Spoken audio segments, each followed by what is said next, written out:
वसुदेवसुतं देवं कंसचाणूरमर्दनं देवकी परमानन्दं कृष्णं वन्दे जगद्गुरुम्।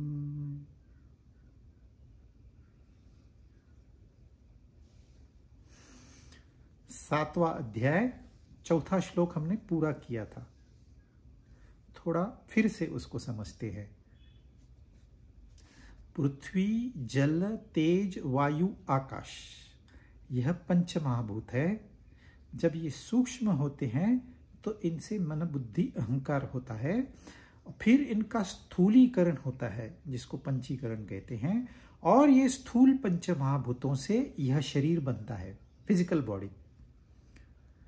खाली यह फिजिकल बॉडी नहीं, सबकी फिजिकल बॉडी इन पांच तत्वों से बनी है, सारे प्राणियों की।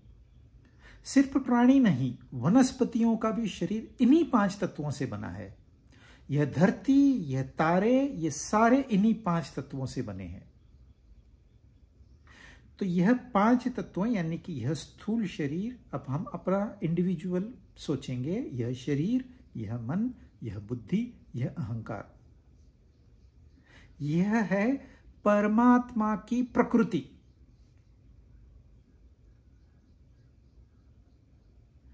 वो क्या कह रहे हैं? यह मेरी प्रकृति है। हम क्या समझते हैं? ये मेरी प्रकृति है, ये मेरा शरीर है, ये मेरा मन है, ये मेरी बुद्धि है। मैं कहां से पैदा हो गया? ये तो था नहीं।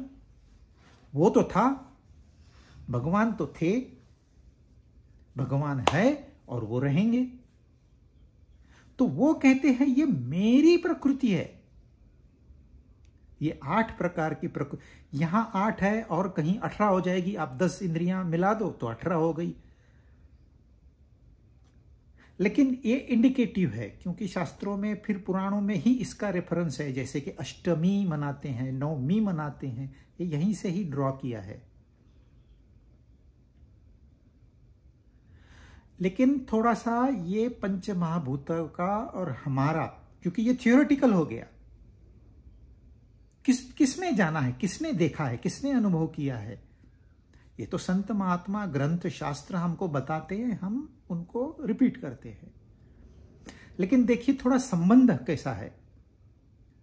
सबसे सूक्ष्म है आकाश। आकाश की निर्मिति है शब्द, क्योंकि आकाश शब्द तन्मात्रा से बना हुआ है। जैसे हमारे 5 इंद्रिय हैं, वैसे परमात्मा के 5 विभाग है। जब प्रकृति बनी तो वो 5 भागों में विभाजित हुए। जो सबसे सूक्ष्म था वो था शब्द। आकाश का विषय है शब्द, और हमारे लिए ये है कान, जो शब्द से जुड़ा हुआ है। अब सब शब्द सूक्ष्म क्यों है? क्योंकि शब्द को आप देख नहीं पाओगे, छू नहीं पाओगे, सूंघ नहीं पाओगे, उसका रस नहीं ले पाओगे, सिर्फ कानों से पता चलेगा। तो सबसे सूक्ष्म है आकाश, जिसका कार्य है शब्द, और हमारा इंद्रिय उससे जो जुड़ा है वो है कान। अब आकाश से स्थूल है वायु, क्योंकि वो वायु तन्मात्रा, स्पर्श तन्मात्रा से पैदा हुई, तो उसका कार्य हो गया स्पर्श। तो स्पर्श शब्द से स्थूल है, और इससे हमारा जो इंद्रिय जुड़ा हुआ है वो है यह त्वचा, क्योंकि स्पर्श हमको त्वचा से पता होता है। लेकिन वायु है, ये हमें स्पर्श से तो पता चल गया, लेकिन कान से भी पता चलता है। 2 इंद्रियों से हम वायु को जान सकते हैं। इसके लिए वायु तथा स्पर्श, ये आकाश तथा शब्द से स्थूल हो गए। फिर वायु से स्थूल है जल, वायु से स्थूल है तेज, अग्नि, फायर। अब फायर को हम देख सकते हैं, स्पर्श से जान सकते हैं, छूना नहीं लेकिन छू के जान सकते हैं। और हम कान से भी जान सकते हैं, धधकती ज्वालाएं जब निकलती है तो कान से भी पता चलता है।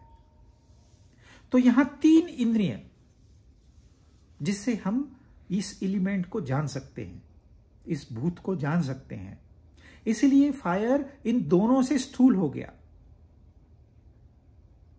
तेज, और उससे स्थूल है जल। जल को हम अपनी रसना के द्वारा जान सकते हैं। जब हम कोई चीज अपनी जुबान पे रखते हैं तो तुरंत उसी क्षण उसको गीला किया जाता है जल तत्व से। यदि जल तत्व वहां नहीं होगा तो आपको यह पता नहीं चलेगा कि इसका आगे करना क्या है, फेंकना है, चबाना है, अंदर डालना, पता नहीं चलेगा। तो हम कुछ कार्य नहीं कर पाएंगे। बगैर जल तत्व के कोई रस हम नहीं ले सकते। Our tongue will stop functioning in absence of water. लेकिन इसी जल तत्व को हम देख भी सकते हैं, हम छू के भी पता कर सकते हैं कि यहां जल है, और हम सुन भी सकते हैं जल को। तो 4 इंद्रियां जल को जान सकती है। इसलिए जल पहले वाले तीनों से स्थूल है, और सबसे स्थूल है पृथ्वी। अब यह पृथ्वी तत्व का हमारा जो इंद्रिय है जुड़ा हुआ पृथ्वी तत्व से, वो है नाक। पृथ्वी की गंध होती है अपनी, और उस गंध के द्वारा हम जान सकते हैं पृथ्वी को। लेकिन सिर्फ गंध के द्वारा नहीं जान सकते, हम देख सकते हैं, हम छू सकते हैं, हम टेस्ट कर सकते हैं, हम सुन भी सकते हैं पृथ्वी तत्व को। इसलिए वो सबसे स्थूल है। तो 5 तत्व, 5 इंद्रियां और 5 विषय, 5 तत्वों का उन्होंने मेंशन किया है। इंद्रियां, विषय ये नहीं मेंशन किया यहां पर, वो आगे कहीं तो बताएंगे। लेकिन इस तरह से भगवान के जो 5 विभाग है वो हमारे 5 इंद्रियों से जुड़े हुए हैं, और हमारे लिए इतना ही संसार है क्योंकि हमारे पास 5 इंद्रियां हैं। 5 इंद्रियों से जो जितना हम ज्ञान ले सकते हैं, वो ये सारी इंद्रियां भी मर्यादित है, हमारा उतना ही विश्व है। इंसान को 5 इंद्रियां मिली है, बाकी प्राणियों को तो 4 से कम ही मिली है। किसको 3 मिली है, किसको 2 ही मिली है, किसको 1 ही मिली है। तो हर एक का अपना अपना विश्व है। सांप जैसे दुनिया को देखता है, हाथी अलग नमूने से देखता है, हम लोग अलग नमूने से देखते हैं। तो हमारा विश्व इन 5 तक मर्यादित है, क्योंकि इंसान सबसे इवॉल्व्ड प्राणी है। क्योंकि सिर्फ इंसान परमात्मा को जान सकता है, इसलिए उसको सबसे ज्यादा इंद्रियां दी है। लेकिन ये इंसान ही है जो इंद्रियों में उलझकर दुख प्रोड्यूस करता है। ये प्राणियों की समस्या नहीं है। क्योंकि ये प्राणियों की समस्या नहीं है, उनको इस ज्ञान की भी आवश्यकता नहीं है। हम लोग दुख बना लेते हैं, इसके लिए हम इंद्रियों के द्वारा ज्ञान तो प्राप्त करें, लेकिन दुख को बाहर निकाल दें, वो नहीं आना चाहिए। उसके लिए यह ज्ञान आवश्यक है। तो यह शरीर, मन, बुद्धि, अहंकार, यह जो है यह परमात्मा की प्रकृति है, भगवान की प्रकृति है, भगवान की शक्ति है। उसको माया भी कह सकते हो आप, क्योंकि यह है वह है। यह परिवर्तनशील है, वह अपरिवर्तनशील है। कोई भी परिवर्तन इंसान नहीं जान पाएगा जब तक उसका कोई अपरिवर्तित बेस ना हो। क्योंकि ये सारे जितने भी आपके इंद्रियों के विषय है प्लस आपकी इंद्रियां, ये सारे पल पल बदल रहे हैं। Every moment. तो कैसे मालूम आपको ये बदल रहे हैं? कल जो मैं था आज मैं नहीं हूं, वो अलग हो गया। एक साल में तो 90-95% ये शरीर जा चुका है, दूसरा आ चुका है। सिर्फ एक लकीर छोड़ के जाता है वो अपने चेहरे पे, ताकि पता चल सकते इसने कितना दुनिया देखी है। तो अपरिवर्तनशील हो नहीं है तो आप परिवर्तन को जान नहीं पाओगे, क्योंकि कौन जानता है? मैं जानता हूं। मैं है कौन? यही तो शास्त्रों का विषय है। अब देखिए, ये जो है, यह जो 8 प्रकार की प्रकृति उन्होंने बनाई है, यह जड़ है। There is inertia. ये अपने आप कुछ नहीं कर पाएगी। आपको न्यूटन का फर्स्ट रूल पता है, कोई चीज, जड़त्व किसको कहते हैं? कोई चीज किसी स्थान पर पड़ी हुई है तो वो हमेशा हमेशा के लिए पड़ी रहेगी, कि जब तक कि उसको बाहरी शक्ति ताकत ना दे, वो अपने आप नहीं हिलेगी। इसको कहते हैं जड़त्व। तो ये शरीर, ये मन, ये बुद्धि, ये जड़ है। अब उसमें जब तक चेतन तत्व नहीं आता है, वो यूजलेस है, किसी काम की नहीं है। आपने ईंटें जमा कर ली, पत्थर जमा कर लिए, सीमेंट जमा कर लिए, ये 5 तत्व जमा कर लिए, इनसे मकान बनाया, उसको डेकोरेट किया, सुशोभित किया, बहुत सुंदर मकान है। आप रोज वहां से जाते हो, मकान को देखते हो, अरे हाँ है अभी तक कोई ले नहीं गया इसको। ये मकान है, लेकिन यह मकान जड़ है, इसका कोई फायदा नहीं है। परंतु जब इसमें कोई रहने आएगा तो वो जीवित हो बैठेगा, जीवित हो जाएगा एकदम। There is life in it. फिर सारे व्यवहार होंगे उसके अंदर। एक मकान था, कोई रहने आया, घर बन गया। इसी प्रकार यह जड़ शरीर मन बुद्धि थे, इसमें चेतन तत्व आ गया तो उसको भी उन्होंने प्रकृति ही कहा है। वो 5वें श्लोक में, अपरेमितस्त्वन्यान् प्रकृतिम विद्धि में पराम जीवभूतां महाबाहो यदेदं धार्यते जगत। पहले जो बताई, यह अपरा प्रकृति है। अपरा मतलब लोअर, क्योंकि ये जड़ प्रकृति है। और हे अर्जुन, हे महाबाहो, इस अपरा प्रकृति से भिन्न जीव रूप बनी हुई मेरी परा प्रकृति को जान, जिसके द्वारा यह जगत धारण किया जाता है। क्या कह रहे हैं? यह अपरा प्रकृति है। पहले इन्होंने कहा यह प्रकृति है, अब कह रहे हैं ये अपरा प्रकृति है। This is lower one, this is gross one, this is lifeless. Other than this, इसके सिवा, इसके अलावा मेरी परा प्रकृति है। ये परा प्रकृति क्या है? अब उस मकान में पहले जो खाली था सुंदर, लेकिन किसी काम का नहीं था, उसमें जान ही नहीं थी। निर्जीव मकान में क्या होगा? वो जैसे है वैसे नहीं है। कोई पत्थर आप देखो कि रॉक, कोई पहाड़ देखो, हजारों लाखों सालों से वहां खड़ा है, कोई जान ही नहीं है उसमें। कोई पहाड़ एकदम ड्राई होता है गर्मी के दिनों में, लेकिन जैसे ही बारिश आती है हरा भरा एकदम सुंदर दिखने लगता है, जैसे किसी ने उसको सजाया हो, उसमें जान आ जाती है।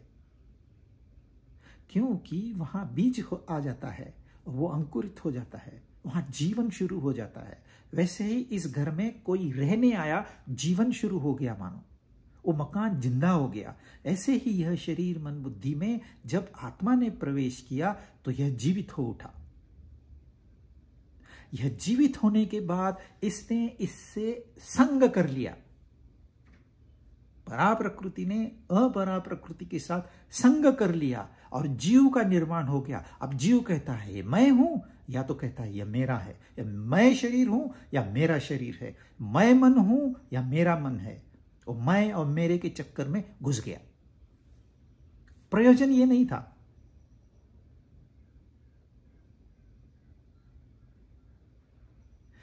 तो यह पॉइंट है, वह अपरा प्रकृति है, यह परा प्रकृति है। परा प्रकृति से जीव का निर्माण होता है। अगर अपरा प्रकृति नहीं है, आपने मकान बनाया ही नहीं, तो वहां रहने कौन जाएगा? तो वह तो चाहिए, क्योंकि आत्मा को यदि संसार निर्माण करना है तो वो उसका यूज होगा तभी करेगा, जब उसमें कोई मनोरंजन होगा तभी करेगा। आपने स्विमिंग पूल बनाया और कहते हैं हम स्विमिंग ही नहीं करेंगे, जाएंगे ही नहीं, ऐसे नहीं होगा। जब आप सोचोगे पहली बार कि स्विमिंग पूल बन, तो आपके मन में यह आइडिया फिक्स है कि हम जाके उसमें तैरेंगे, हम सीखेंगे, वो तय है। और जब वो बनके पूरा हो जाएगा, जब आप उसमें जाओगे, फ्लोट करोगे, तो कहोगे हा हा हा। वहां तक दिक्कत नहीं है, लेकिन ये पूल के साथ में अपने आप को डुबा देना, यहां समस्या खड़ी हो जाती है। तो यह जो परा प्रकृति है, ये एक बॉर्डर लाइन है, ये सिल्वर लाइन है। इसके आर और इसके पार दो अलग विश्व है। तो जब परमात्मा ने प्रवेश किया इस शरीर में, इस मन में, इस बुद्धि में, तो जीव की निर्मिति हो गई।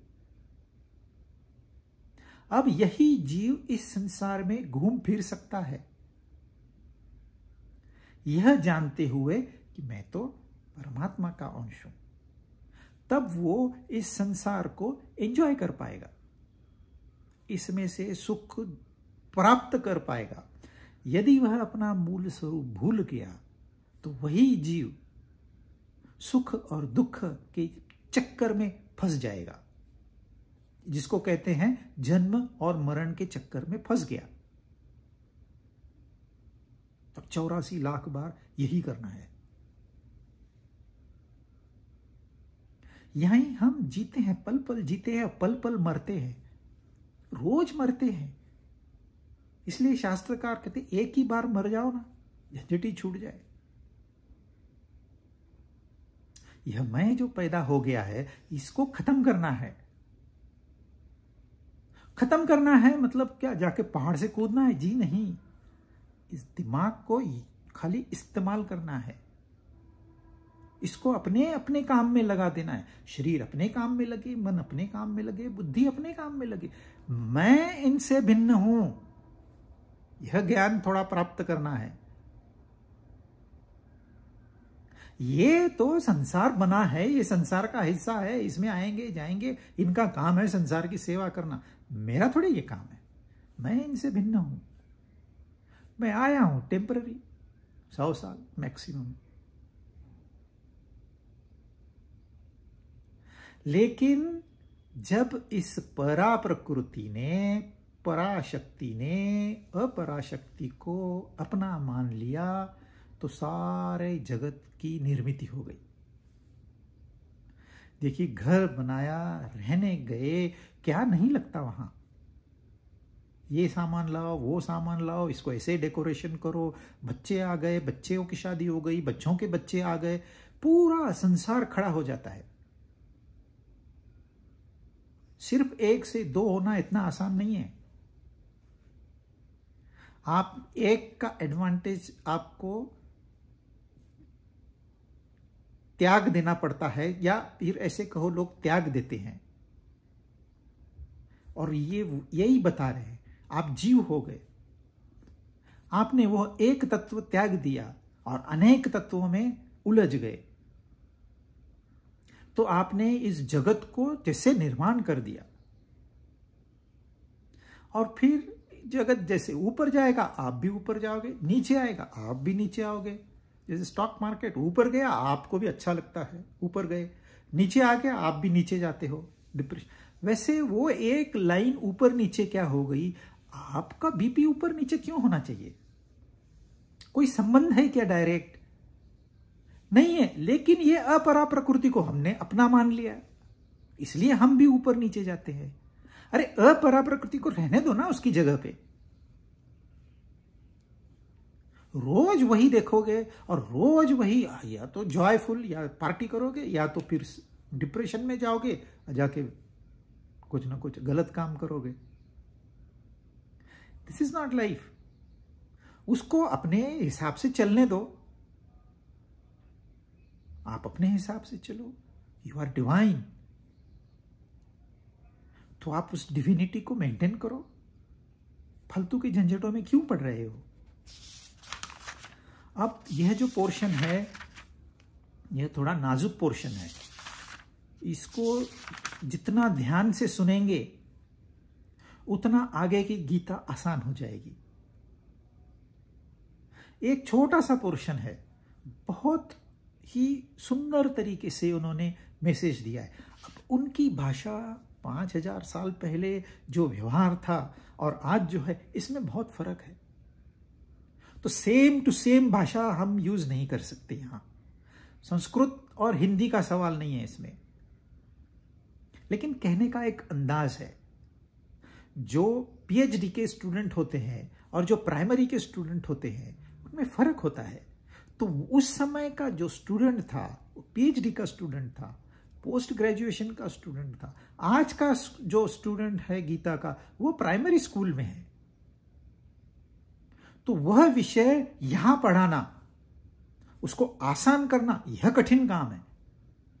कठिन को कठिन करके बताना यह बहुत आसान है, लेकिन कठिन को आसान करके बताना यह बहुत कठिन बात है। तो यहां थोड़ा सा ध्यान दीजिए क्या कहा उन्होंने। तो अभी हम चलते हैं 6ठे श्लोक पे। एतत् योनीनि भूतानि सर्वाणीत्युपधारय अहम कृष्णस्य जगत प्रभव प्रलयस्तथा। संपूर्ण प्राणियों के उत्पन्न होने में अपरा और परा, इन दोनों प्रकृतियों का संयोग यह कारण है। ये हमने कवर किया। ऐसा तुम जान लो अर्जुन। क्यों वो ऐसे डिलिबरेटली बोल रहे हैं? दिस इज इंपॉर्टेंट, ये जान लो। मैं संपूर्ण जगत का प्रभव तथा प्रलय हूं। कृष्ण भगवान क्या कह रहे हैं? इस सृष्टि का प्रभव, ये सृष्टि निर्माण हुई ना। आप पूछते हो किसने सृष्टि निर्माण की? वो कहते हैं मैं कारण हूं। ऐसे नहीं कह रहे मैंने की, मैं कारण हूं। और प्रलय मतलब जो इसका नाश होगा वो क्या होगा? वह भी मैं ही हूं। प्रभव भी मैं हूं, प्रलय भी मैं हूं। तुम ऐसा समझो, संपूर्ण जगत का प्रभव तथा प्रलय मैं हूं। अब इसको समझना बहुत कठिन नहीं है यदि ध्यान से सुने तो। कह कौन रहा है? साक्षात भगवान कह रहे हैं। और क्या कह रहे हैं कि इन दोनों यानी कि परा और अपरा, ये दो आप शक्तियां आप समझ लो। प्रकृति यानी कि हमारा स्वभाव, मेरी प्रकृति अलग है, हर एक की प्रकृति अलग है, और अलग अलग दृष्टिकोण से अलग अलग प्रकृति है। आयुर्वेद की दृष्टि से वो प्रकृति कहते हैं आपका जो 3 विभाग है, इसमें अग्नि तत्व, वायु तत्व वगैरह, इनमें इम्बैलेंस हो गया है, इसके लिए आपको ऐसे ऐसी बीमारियां आ रही है। तो हमारा एक स्वभाव है, प्रिडोमिनेंटली एक स्वभाव है। मन की दृष्टि से हमारा एक स्वभाव है। बुद्धि के दृष्टि से हमारा एक स्वभाव है, और इन सब का बीज रूप जो है उसको कहते हैं वासना। क्योंकि हम सबकी वासनाएं भिन्न है, हमारे सबके स्वभाव भिन्न है, लेकिन परमात्मा की यहां वासना कुछ नहीं है, उन्हें कुछ करना नहीं है, वो सिर्फ है। इसके लिए यह सब विश्व हमको दिखता है।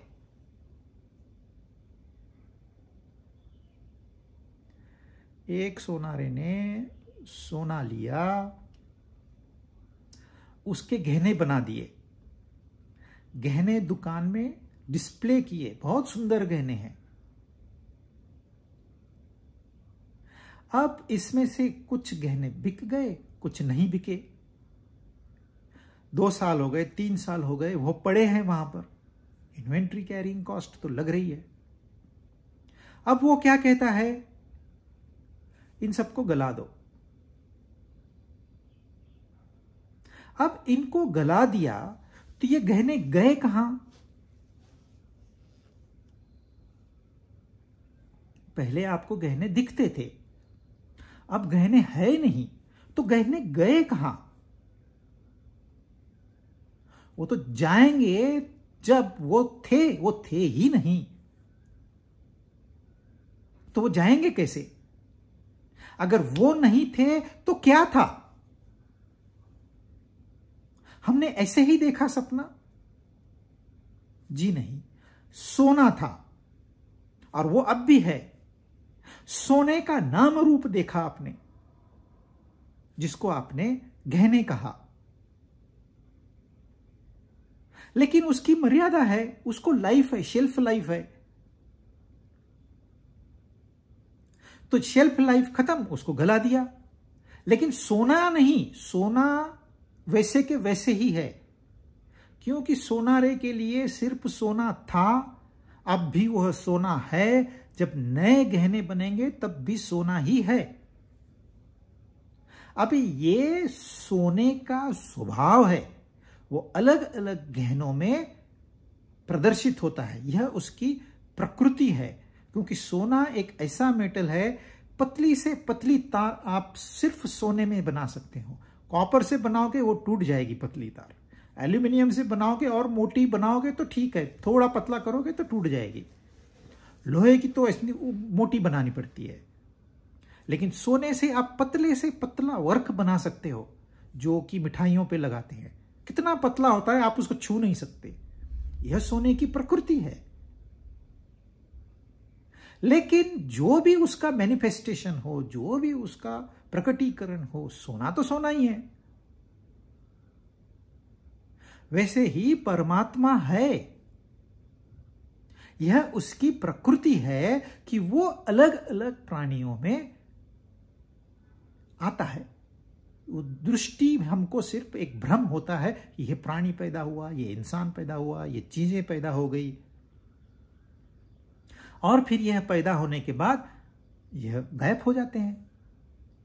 जातस्य ही ध्रुवो मृत्यु, ध्रुवम जन्म मृतस्य च। जो पैदा हुआ है उसकी मृत्यु निश्चित है। यह नियम है, यह कानून है, इसे कोई नहीं, साक्षात भगवान भी नहीं बदल सकते। अरे यही तो उनकी प्रकृति है, यही तो उनका स्वभाव है। उनका होना मात्र ये सारा विश्व निर्माण कर देता है। यह मैं जो हम करते हैं ना, यह गलत मैं है, यह बनावटी मैं है। सच्चा मैं तो वो है।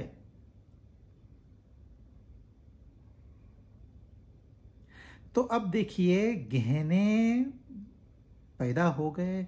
सुबह सुबह आप गए दुकान में, डिस्प्ले में आपने नहीं, अरे नए गहने आ गए। प्रभव है क्या? सोना ही है।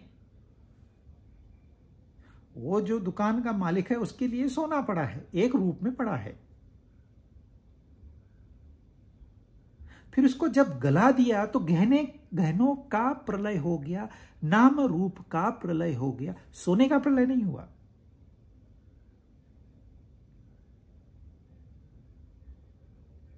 लेकिन यहां वो क्या कह रहे हैं, देखिए, गहने बनाने वाला और जिससे गहने बने, ये दो भिन्न है। सोना अलग है और सोनारा अलग है। Gold and goldsmith are two entities. जो गोल्ड स्मिथ है वो बनाता है, और गोल्ड वह है जिससे बनता है। और कितने प्रकार के गहने हमें नहीं पता, जितनी कल्पनाएं हैं उतने गहने हैं। तो अनगिनत कल्पनाएं हैं, अनगिनत प्रकार के गहने हैं। लेकिन यह पहले ध्यान से समझ लीजिए, एक बनाने वाला है जिसको कहते हैं निमित्त कारण। आपने मिट्टी का घड़ा बनाया तो कुम्हार होगा ही होगा, आपने जाके खरीदा है खाली दुकान से, लेकिन बनाने वाला तो कोई है कुम्हार। तो निमित्त कारण उसको कहते हैं, वो है कुम्हार। और किससे बना है ये घड़ा? मिट्टी से बना है, तो मिट्टी को कहते हैं उपादान कारण। आप इंडस्ट्री में चले जाइए, वहां कहते हैं मैन एंड मटेरियल। मैन होता है और मटेरियल लगता है, मटेरियल आता है, मैन प्रोसेस करता है, और कुछ तो अलग ही बाहर निकलता है। एल्यूमिनियम आ गया, शीट आ गए, उसका इंजन बनाया, बॉडी बनाई, असेंबल किया, बाहर निकलते वक्त वो कार होती है। क्योंकि एक प्रक्रिया करने वाला है और एक जिसके ऊपर प्रक्रिया हो रही वो है। तो जो प्रक्रिया करने वाला है उसको कहेंगे निमित्त कारण। और ये साइंटिफिक शब्द है, इसे ध्यान में रखना पड़ेगा। आप इसको इक्विवेलेंट इंग्लिश शब्द नहीं मिलेगा। तो निमित्त कारण है और उपादान कारण है, और निर्मिति हो रही है। सोनारा है, सोना है, और गहने बन रहे हैं। इस बात को समझ में आ गया। तो यहां उनका जो वाक्य है वो क्या कहते हैं, इस जगत का प्रभव मैं हूं और प्रलय मैं हूं।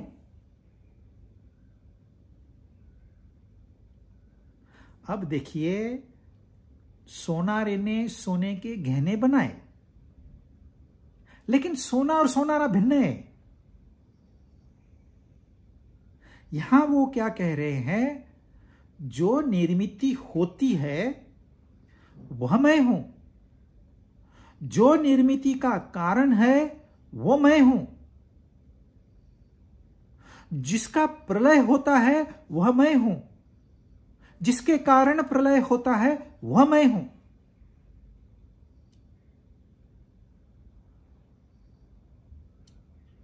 यहां पर निमित्त कारण और उपादान कारण एक ही है। वहां निमित्त कारण और उपादान कारण अलग अलग है, दो है। दो से निर्मिति होती है, ये हम जानते हैं, यह आसान है। कोई तो कुक है और फिर वेजिटेबल्स है और हमको खाने लायक खाना मिल गया, ये हमको समझ में आता है। लेकिन यहां कृष्ण भगवान कह रहे हैं, जगत का प्रभव भी मैं हूं, मतलब जो निर्मिति हुई है वह मैं हूं, और वह जो निर्मिति समाप्त हो जाएगी वह भी मैं ही हूं। यह समझना थोड़ा कठिन है। ये जिसको समझ में आ गया उसको समझ में आ गया। जंगल में एक जुगनू होता है जो अपने शरीर से प्रकाश फेंकता है, प्रकाश की निर्मिति करता है। यदि आप रात के समय में जाएंगे, कभी कभी बारिश के मौसम में, खास करके घने जंगलों में, कोई पेड़ ऐसा होता है, हजारों हजारों जुगनू एक पेड़ पे रहते हैं, हजारों जुगनू, और एकदम से फ्लैश लाइट आ जाएगी, फिर बंद, फिर चालू, फिर बंद, फिर प्रकाश, फिर अंधेरा, फिर प्रकाश, फिर अंधेरा। ये जितने भी लाइट शो है ये वहां से कॉपी किए हैं इंसान ने। आइडिया, मेन आइडिया वहां से आई है, जुगनू से। अब जुगनू क्या करता, आपकी दृष्टि से तो खाली प्रकाश आया, अंधेरा गया, प्रकाश गया, बस प्रकाश का प्रभाव हो गया और प्रकाश का प्रलय हो गया, यह आपके दृष्टि से है। लेकिन जुगनू की दृष्टि से क्या है? उसने कोई बैटरी नहीं लाई, उसने कोई जनरेटर नहीं लाया, प्रकाश तो उसके शरीर का ही एक हिस्सा है।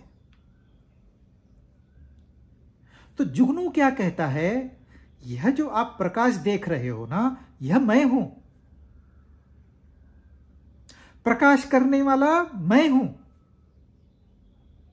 प्रकाश को गायब करना मैं हूं, प्रकाश को गायब करने वाला मैं हूं।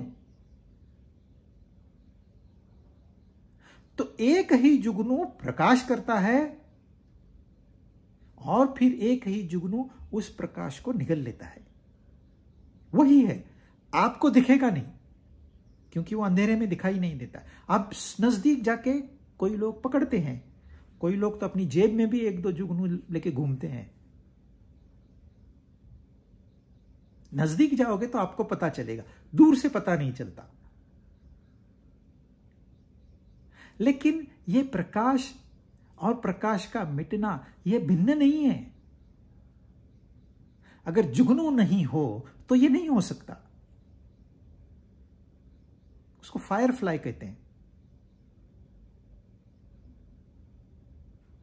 तो ऐसे ही यह परमात्मा है, प्रकाश हो गया तो यह सारी सृष्टि निर्माण हो गई। फिर उसने प्रकाश निगल लिया, प्रलय हो गया। हमारी दृष्टि से प्रलय हो गया, उसकी दृष्टि से कुछ हुआ नहीं है, कुछ हुआ नहीं है। जैसे हम रात को सोते हैं, दिन को जागते हैं, हो गया, प्रलय हो गया और प्रभव हो गया। सुबह जाग गए, प्रभव हो गया, सारी दुनिया तो है जैसी हमको दिखती है। हमारा जो संबंध था उसमें कंटिन्यूटी मिलती है हमको, तो हम सोचते नहीं है। तो वैसे भी ये उनका रात का सो गए, प्रलय हो गया, जाग गए, प्रभव हो गया। इसका हिसाब हमने पहले देखा हुआ है, कितने साल लगते हैं इसको।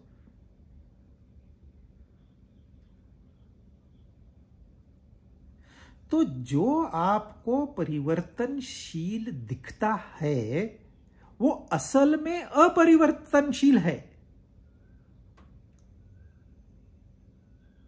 और एक सुंदर उदाहरण आता है शास्त्रों में, एक रस्सी पड़ी है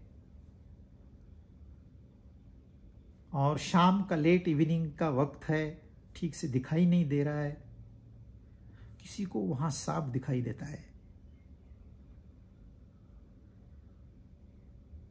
सांप की निर्मित हुई, बोलता है सांप है, सांप है, सांप है। फिर उसको कोई तो समझाने के लिए लेके आता है, टॉर्च दिखाता है, टॉर्च से उसको दिखाता है, देख ये सांप नहीं, ये तो रस्सी है। तो जरा से वक्त के लिए सांप बन गया वहां। क्यों बना? क्योंकि वहां रस्सी थी। यदि रस्सी नहीं होती तो सांप नहीं बनता। अगर यह जिसने सांप समझा है यह वापस आए ही नहीं, तो वो इस अज्ञान में ही रहेगा कि सांप है वहां पर। अगर उसको कोई समझाने वाला शास्त्र मिल जाए तो वो समझने के चांसेस है, अरे वहां रस्सी पड़ी है। लेकिन सांप की निर्मित क्यों हुई? रस्सी की वजह से। और फिर जब प्रकाश डाला तो सांप कहां चला गया? वो रस्सी बन गया। तो सांप को बनाने वाली रस्सी है और सांप को मिटाने वाली भी रस्सी है।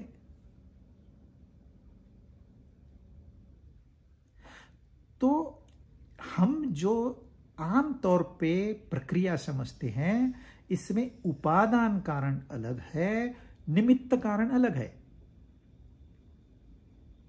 लेकिन इस सृष्टि के निर्माण में ऐसा नहीं है। भगवान ने यह सृष्टि बनाई नहीं, उनके जस्ट एक छोटे से संकल्प मात्र से वो बन गई। अगर आपको बादल दिखाई देते हैं, आसमान में, तो ये बादल किसने बनाए? यदि पानी नहीं होता तो बादल नहीं बनते। जब बादल बने हैं तो पानी का होना निश्चित है। पानी यह कहता है कि इसका कारण मैं हूं और इसके मिटने का भी कारण मैं ही हूं।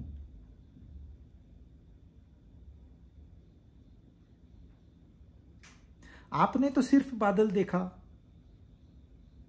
लेकिन जो भी आपको ज्ञान है उसके आधार पर आप ये जान सकते हो वहां पानी है। यहां हम संसार को तो देखते हैं, लेकिन वह ज्ञान नहीं है।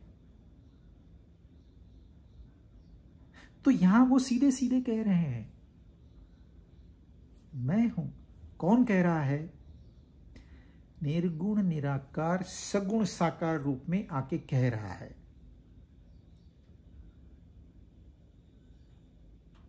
संत सगुण साकार की ही पूजा करते हैं, लेकिन उनको दिखता है निर्गुण निराकार।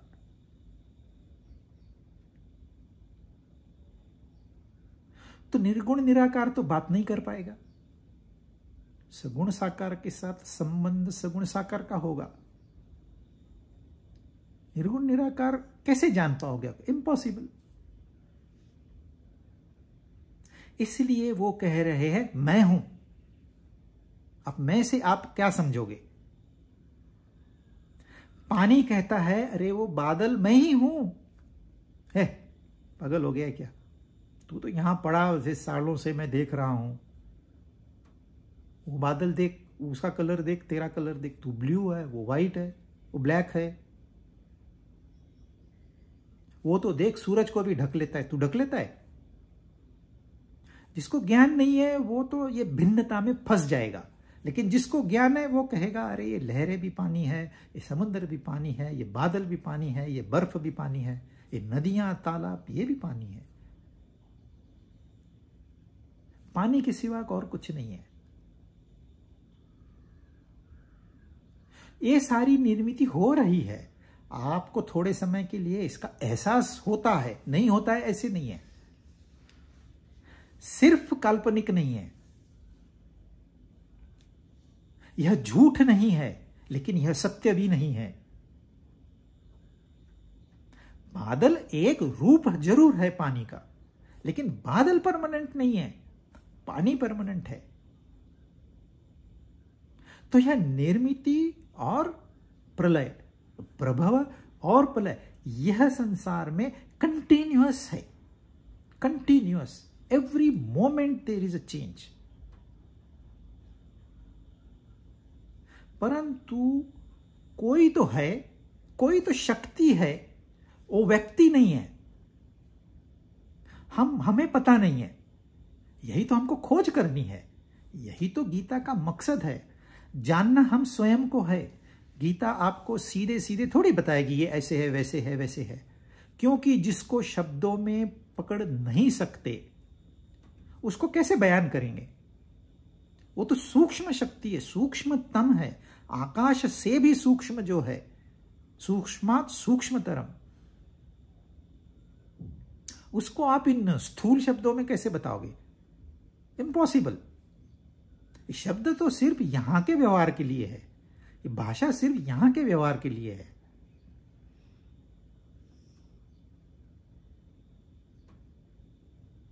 तो यहां पर यह समझ लीजिए, जो मैन्युफैक्चरिंग होता है उसमें मैन्युफैक्चरर होता है और रॉ मटेरियल होता है, कच्चा माल होता है और उसके ऊपर प्रक्रिया करने वाला होता है। लेकिन इस संसार की निर्मिति में जो कच्चा माल है वही प्रक्रिया करने वाला है, जो प्रक्रिया करने वाला है वही कच्चा माल है। जो उपादान कारण है वही निमित्त कारण है, जो निमित्त कारण है वही उपादान कारण है। कठिन नहीं है।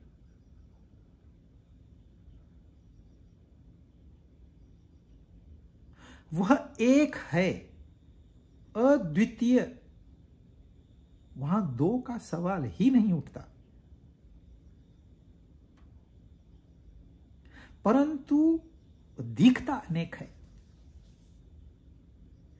अनेक है, ये हमें अनुभव आता है और हम इसमें फंस जाते हैं।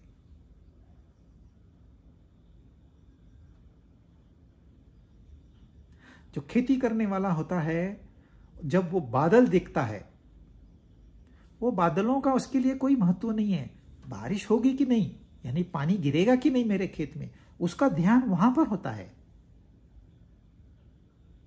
तो हम लोग क्या होते हैं, अपने अपना दृष्टिकोण बना के उसमें फंस गए। अच्छा, फंसा कौन है? परा प्रकृति, जो वो अंश है, उस अंशी का वो फंस गया है। मतलब परमात्मा खुद ही आत्मा बन के फंस गया है।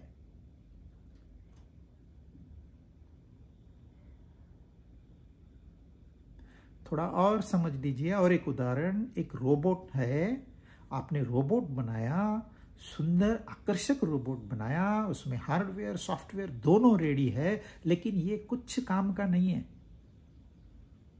जब तक वो उसको बिजली की तार से जोड़ा नहीं जाएगा।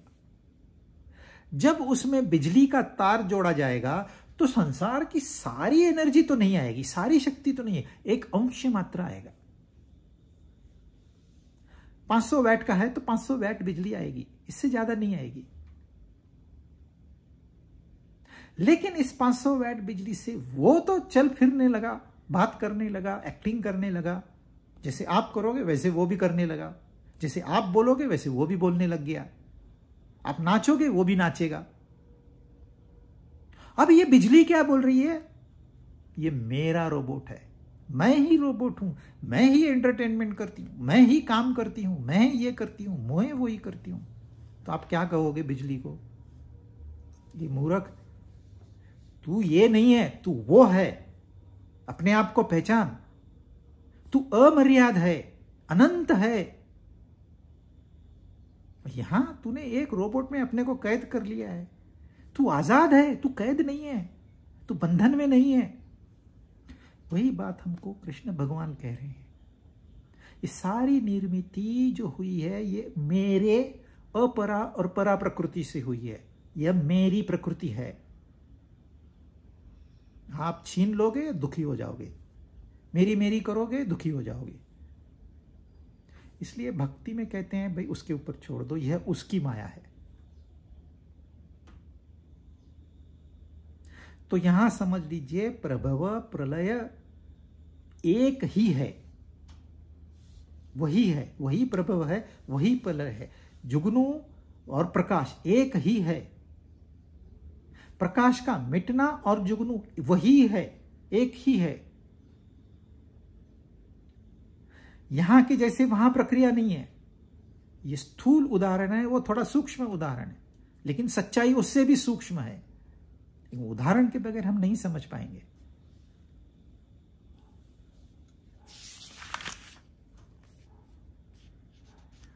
मत्त परत्तरम ज्ञान किंचिदस्ति धनंजय, मयि सर्वमिदं प्रोतम सूत्रे मणिगणा इव।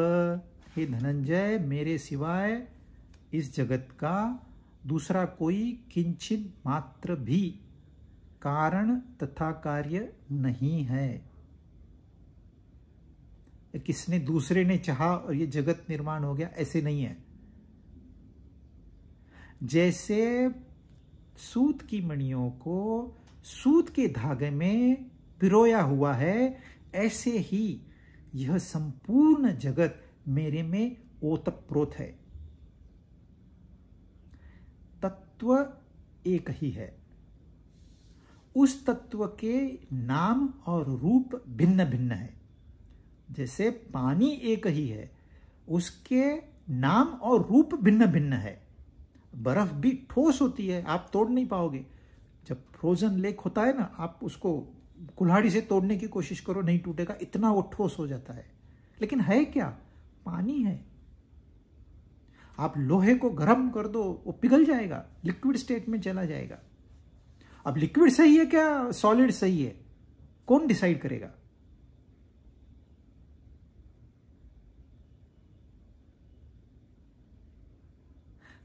तत्व एक ही है, पानी ही है, बर्फ और कुछ नहीं है।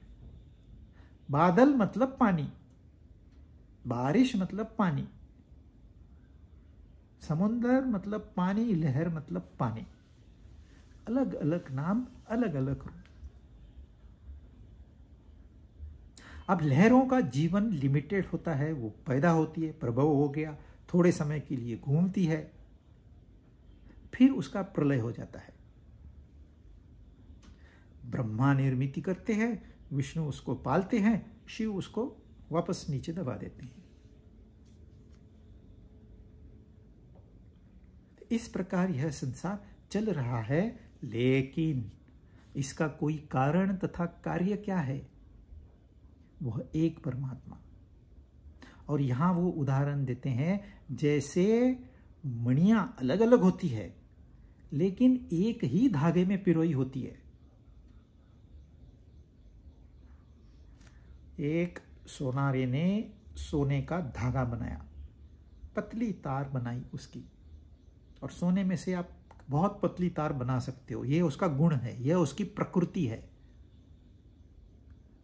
और उसी सोने में से मणियां बनाई, एक ऐसे मोटी इतनी सारी मणि बनाई जिसको सेंटर में रख दिया, फिर उससे थोड़ी छोटी दो बनाई, साइड में डाल दिया, एक लेफ्ट एक राइट, फिर उससे और दो छोटी बनाई, फिर उससे और दो छोटी बनाई, ऐसी अनेक मणियां बनाई और उसमें पिरो दिया। फिर उस तार को बांध दिया, गांठ मार ली और पहना। पूछता है ये क्या है? आप क्या कहोगे? ये हार है।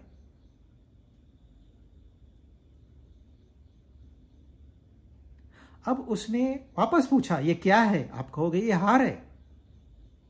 अब उसने उस हार की जो अंदर की डोर है उसको काट दिया, सारी मणियां नीचे बिखर गई, सारी उसने इकट्ठी कर ली, एक बाउल में रख दी।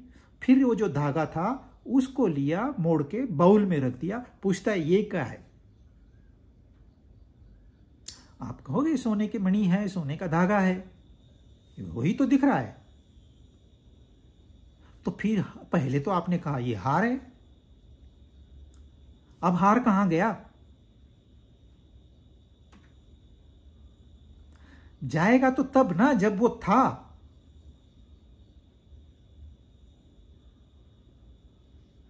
आपको मालूम पड़ा उस समय, उस नाम रूप को आपने हार कह दिया। अब उसी को आप कहे, धागा भी वही है, मणियां भी वही है। अब आप कहे तो ये धागा है, मणियां। अब वो क्या करता है, ये सारे लेके कूटता है और एक उसका सॉलिड ब्लॉक बना देता है और पूछता है ये क्या है? ये तो सोना है। तो अभी तो आपने कहा मणियां है, धागा है, कहां गई मणियां? तब भी वह सोना था, जब हार था तब भी वह सोना था, अब भी वह सोना है। थोड़ी देर के लिए मणियां बना, थोड़ी देर के लिए हार बना, फिर आके सोना बन गया। तो यह संसार क्या है? वही एक तत्व है जो हम और आप बन गए हैं, जो ये सारी वस्तुएं बन गई है, जो ये सारे प्राणी बन गए हैं, जो ये सारी वनस्पति बन गई है। हमको लगता है हमारा अस्तित्व अलग है, हम इंडिपेंडेंट है। आप एक मधुमक्खी को हटा दीजिए, 4 साल में यहां एक इंसान नहीं बचेगा। कहां आप इंडिपेंडेंट हो? पेड़ नहीं होंगे तो आप 5 मिनट नहीं, 5 सेकंड जीवित नहीं रह सकते।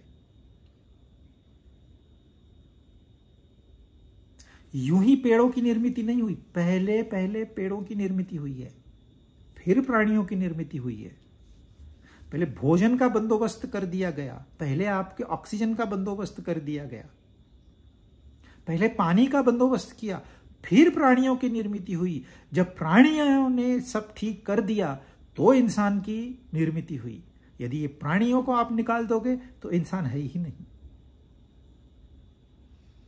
हम लोग यूं जुड़े हुए हैं, सेपरेशन इज नॉट पॉसिबल। ये अहंकार है, मैं बहुत बड़ा हूं, मुझे किसी की जरूरत नहीं है, मैं कर लूंगा अपना अपना। इम्पॉसिबल। कोशिश करके देखना। दिखने में बहुत दिखाई दे रहे हैं, लेकिन तत्व एक ही है। शरीर भिन्न है, मन भिन्न है, विचार भिन्न है, बुद्धि भिन्न है, हमारी कल्पनाएं भिन्न है, हमारा स्वभाव भिन्न है, लेकिन जिस तत्व से मैं बना हूं उसी तत्व से सारे बने हुए हैं। सारे मतलब सारे। चींटी हो, एक बैक्टीरिया हो, वायरस हो, एक ही तत्व से बना है। अब यह आपका दृष्टिकोण है, आप क्या देखते हो। मच्छर आ गया, आप ये मच्छर काटने वाला है, मेरा खून पीने वाला है, मेरी नींद खराब करने वाला है, मारो। आपका चेहरा जो है ना, ये आपके अंदर की बात बताता है। आपको नहीं समझता, लेकिन सामने वाले को समझ में आ जाता है। अब आपने पता चल गया, अरे उसकी आत्मा और मेरी आत्मा एक ही है, तो आप घर में जाली लगा दोगे, टिकिया लगा दोगे, कॉइल लगा दोगे। भाई मच्छर ने मुझे नहीं काटना है, बाकी वो ही मच्छर इज इंडिपेंडेंट, वो अपना जो करना है करे, क्योंकि उसका तत्व और मेरा तत्व तो एक ही है। उसी एक की यह प्रकृति है और यह भी है। उसी एक से सारा निर्मित हुआ है। हम अपने को प्रोटेक्ट जरूर करेंगे, लेकिन अब हमारा नजरिया बदल गया। हम आते जाते मिलते हैं, नमस्कार करते हैं। जिन 5 तत्वों से तेरा शरीर बना है, उन्हीं 5 तत्वों से मेरा शरीर बना है। बनाने वाला एक ही है, तत्व एक ही है। अब आपका दुश्मन आ रहा है। जब पहले दुश्मन आता था तो आप नजर मोड़ लेते थे, उसको टच करके जाओगे लेकिन उसको देखोगे नहीं। अब आपको पता है, अरे उसकी आत्मा और मेरी आत्मा एक ही है, तो आप अभी दुश्मन तो आएगा, शायद उसको आप नमस्कार भी करो। तो दुश्मनी है कहां, बैर है कहां, तकलीफ है कहां, भिन्नता है कहां, दुख है कहां, तकलीफ है कहां। एक तत्व को खाली पहचान लिया हमने, और यही करना है और कुछ नहीं करना। यही हमारे जीवन का मकसद है। हम वैरायटी में फंस गए तो जैसे वो वैरायटी चलेगी वैसे हम चलेंगे। वो हमको नचाएगी, हम नाचेंगे।